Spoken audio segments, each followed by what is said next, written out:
وہ ایسا غفور و رحیم ہے، وہ ایسے پردے رکھنے والا ہے۔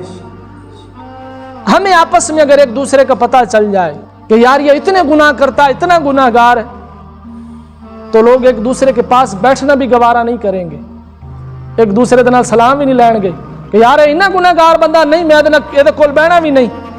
لیکن قربان جائیے او بادشاہاں دا بادشاہ، او خالق و مالک ہو کے سب کچھ جان دیاں، بندے دے جڑے عیب نے لوگاں تے ظاہر نہیں کردا، پھر بندہ جہاں بھی جاتا ہے وہ عزتوں سے نوازتا ہے۔ جب تمہاری کوئی تعریف کرے تم نے اللہ کا شکر ادا کرنا ہے کہ یا اللہ تیرا شکر ہے، تو ستار العیوب ہے، تو نے میرے عیبوں کو چھپایا ہوا ہے جس کی وجہ سے لوگ میری عزت کر رہے ہیں، نہیں تو لوگوں نے پتہ لگ جاتے میرے نال سلام بھی نہ لین، میرے کول بھی بہنا گوارا نہ کرن۔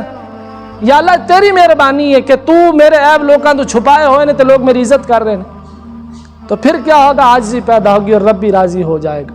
اللہ ہمیں اس پر عمل کرنے کی توفیق عطا فرمائے۔